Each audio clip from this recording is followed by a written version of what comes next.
Nancy books a man and rents an expensive hotel room. At the same time, Leo has a cup of coffee and goes on a date with a new customer in the cafe across the street. When he first meets the woman, he compliments her and tries to win her over. Realizing Nancy is too preoccupied, the guy offers to drink champagne and talk for a while. She is self-conscious about her age and constantly reminds him of it. Leo is not ashamed of this because he has had older women. Nancy is a decent and well-mannered woman who was a schoolteacher until recently. All her life she had been a model mother and wife, but 2 years ago her husband died and her children began their own lives.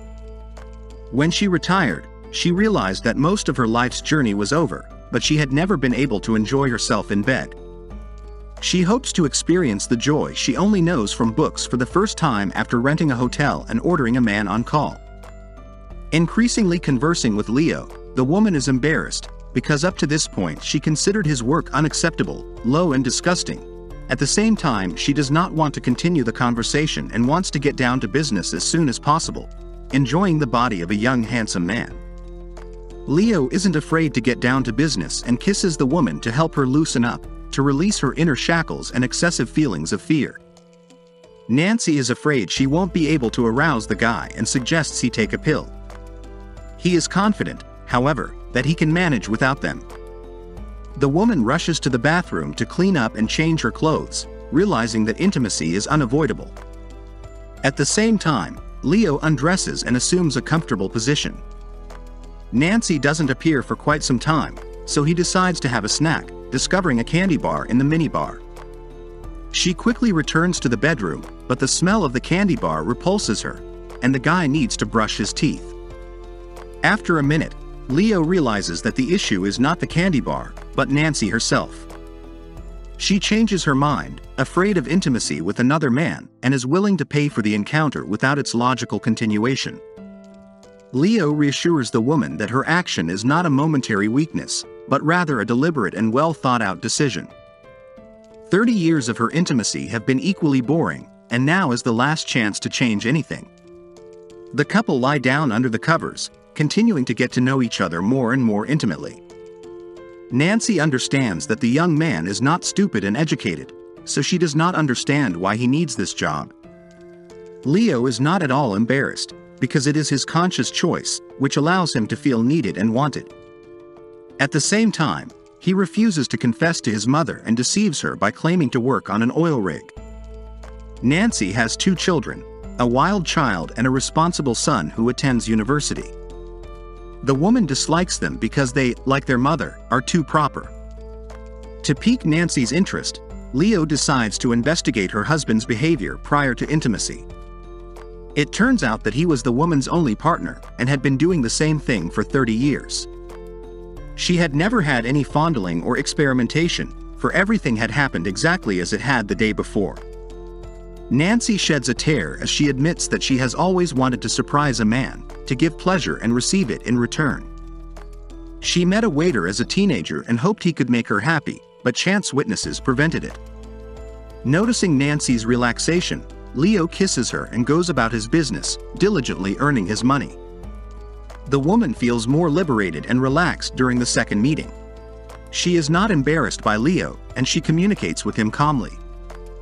At the same time, a measured teacher lives inside her, and as you know, habit is second nature. That is why she has made a 5-item wish list. Nancy would like to put them into practice as soon as possible, starting with her first and most difficult challenge. When the guy notices that the woman is still a little tense, he asks her to let go of her inner shackles and feelings of judgment. She realizes that many nuns have more experience than she does, so she is ready to get down on her knees and please the man. Nancy unbuckles her belt, afraid of disappointing Leo, but he reassures her that if she bites off his buddy, he will be disappointed. A sudden phone call ruins the moment. Her daughter has an unexpected problem and needs to speak with her mother for valuable advice and support. When she returns, she is eager to continue what she has started, but Leo invites her to dance and unwind a little. Nancy becomes less and less embarrassed during the dance, begins to smile, and feels liberated. The couple is interrupted by another call from their daughter, ruining the romantic atmosphere. Nancy is tired and refuses to answer. Leo is prepared to pick up the phone and say, "Mother's mouth is busy," but the woman is not satisfied with that option. She is ready to kneel again after dealing with her daughter, and she demands to continue. Leo is patient and offers a massage. The woman presses herself against the man and asks him to remove his shirt. She is once again uneasy as she admires the man's flawless body. Her breasts are touching her belly button, and her hips have lost their shape. The guy teaches Nancy to love herself for who she is by placing her in front of a mirror. He suggests role-playing to help the teacher relax, but Nancy is not keen on the idea. Realizing that the idea is silly, the woman begins to cry and does not want to take off Leo's pants. The call guy relaxes a stiff Nancy after telling her about the other clients, and she ventures into more explicit topics. On the third date, the woman acts liberated, allowing the guy to satisfy her with sweet kisses. She still can't get satisfaction, but she doesn't want to fake it. Nancy wants to get to know Leo better, which is the second item on her wish list. He is against excessive frankness because there are personal space boundaries that must not be crossed. Nancy, it turned out, decided to find out Leo's real name, which she was able to do by poking around on the internet. When he learns of this, he becomes enraged and begins packing. He no longer wants to continue the meeting and will never return to this room. Nancy feels guilty and apologizes because all she wanted was for them to be closer, and she is willing to say her real name. Leon isn't interested in hearing this because the woman got in where she shouldn't. He and other high school students had an adult party when he was a teenager, and his mother caught them doing it.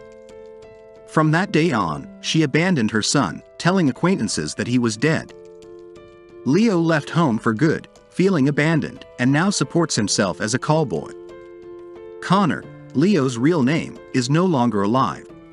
The man walks away, but returns a minute later to retrieve his smartphone. He is unable to locate the phone, causing Leo to erupt in rage, to which the neighbors and hotel receptionist react. After discovering the smartphone under his chair, the guy bids Nancy farewell and departs, promising to pay back the money for this date. On the fourth occasion, a woman orders another callboy and waits for him in a hotel cafe. One of the waitresses is Becky, a former student who has acted inappropriately at school. To avoid appearing frivolous, the woman says she's waiting for a guy to sell her car to. She thanks Leo for meeting her and apologizes for her inappropriate behavior after waiting for him. Nancy recommends him to her friends and is not afraid to reveal her true identity. Leo is also told about his past and the mistakes he has made, which makes him feel trusted. Not wanting to appear hypocritical, Nancy summons Becky and informs her that Leo is not a customer, but rather a wonderful man she has been seeing for a month. Even now, she's rented a room, and she's ready for joy with the young guy. Nancy has learned that she needs to know how to live and enjoy life now that school morals and moral lessons are behind her. She asks Becky to think with her head and not be afraid of hidden desires now that she has reached the correct conclusions. Pleasure is not a sin, but a miracle that everyone should experience. Nancy and Leo return to their room after leaving the cafe to enjoy each other's company once more. After doing this, they decide to rest and recuperate for a while. Looking at the naked man, the woman begins to caress herself and experiences joy for the first time. Both realize at the end of the date that this is their last meeting.